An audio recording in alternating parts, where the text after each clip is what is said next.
Hello everybody, it's DJAZAIR and weekly news and look at the national and international events. Here are the headlines. Details are to be discussed in a little while. President Tebboune offers condolences on death of the Emir of the State of Kuwait. Iran seminar opportunity to assess current progress and efforts to be made. Their bill need to optimize use of purified water in agriculture and industry.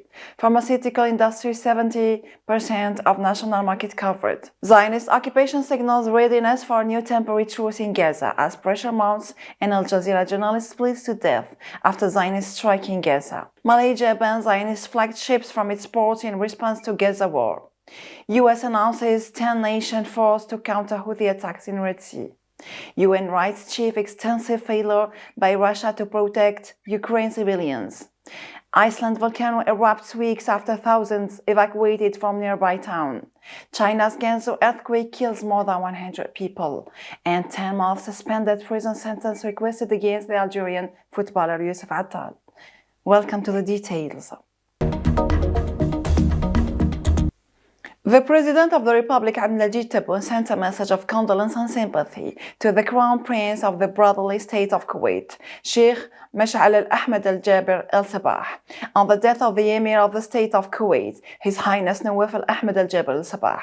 Some of his words. Allah is the greatest. It is with great sadness and grief that we have learned of the sad news that has befallen the al-Sabah family and the brotherly Kuwaiti people, following the passing of His Highness, the Emir of the State of Brotherly Kuwait, Nawaf al-Ahmed al-Jaber al-Sabah. In the face of this painful ordeal inflicted on us by the Almighty, His will being unstoppable, I extend my deepest condolences and compassion to the entire Al-Sabah family and the brotherly Kuwaiti people, praying to the Almighty to grant you patience, serenity, and comfort, and to the deceased eternal life in paradise among the virtuous predecessors of the Al-Sabah family and among the truthful, the martyrs, and the saints.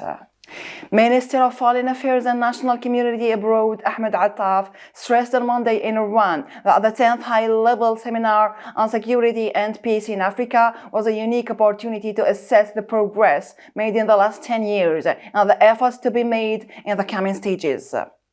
Minister of Hydraulics Taha Derbe highlighted on Monday in Tisimsil the need to optimize the use of purified water from the treatment and purification plants by using it for agriculture and industrial purposes, as well as for watering green areas. Minister of Industry and Pharmaceutical Production Ali Aoun said on Monday that the national market was covered by 68% of locally manufactured pharmaceutical products and that it should rise to 70%, noting that the local industrial fabric currently includes 203 pharmaceutical production companies. Zionist President Isaac Herzog has said his country is willing to agree a new temporary truce with Hamas in Gaza to secure the release of more captives held by the Palestinian group.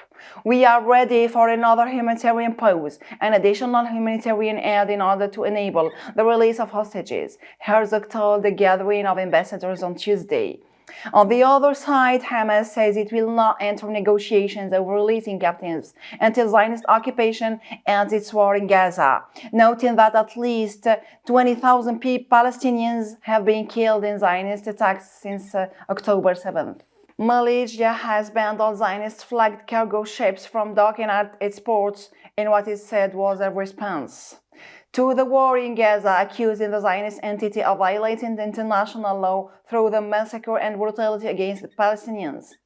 On Wednesday, Malaysian Prime Minister Anwar Ibrahim announced the decision to impose the maritime ban on Zionist-affiliated vessels, singling out Zim, Zionist's largest shipping firm, amid growing alarm over disruptions to global shipping as a result of attacks on cargo ships in the Red Sea.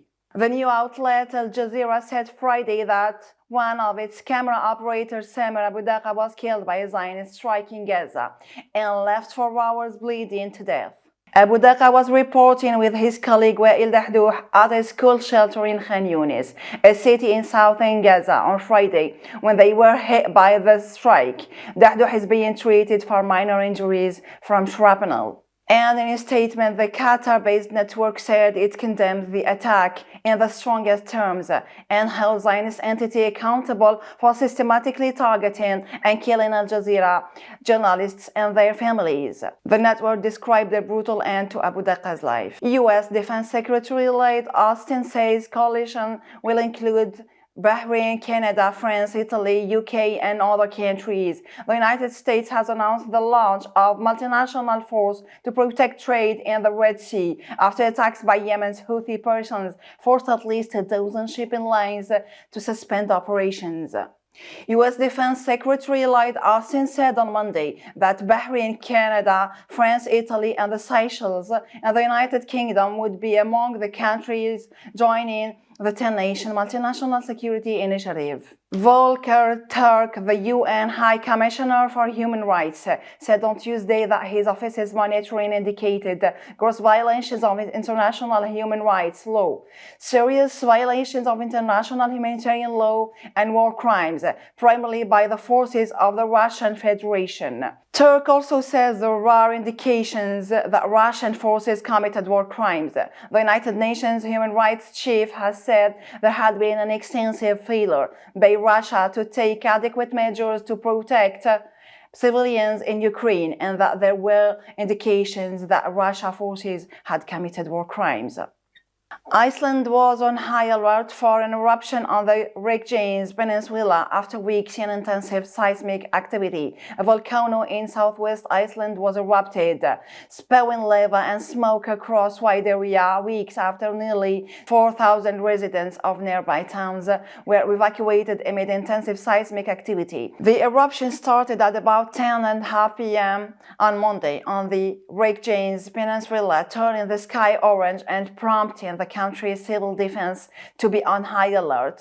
It appeared to have taken place about 4 kilometers from the town of Gundavik, IMO said.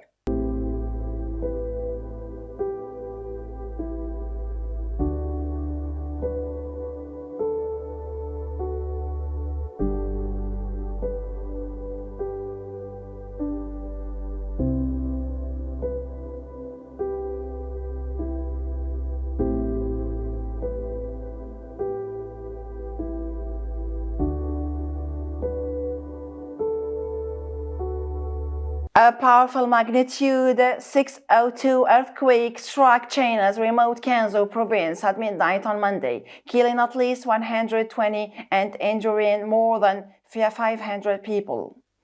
Relief and rescue teams have been facing challenges as roads and public infrastructures have been damaged, with such sub-zero temperatures further adding to the problem.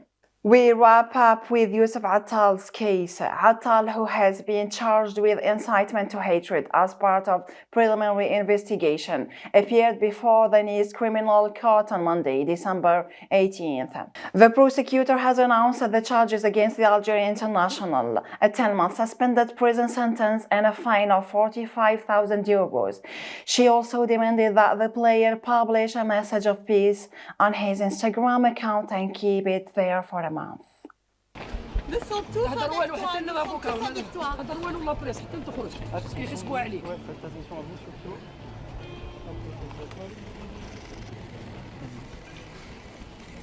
Ne poussez pas monsieur, ne poussez pas.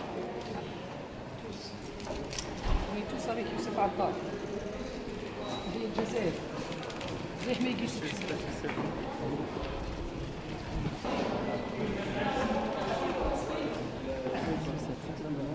honteux pour le...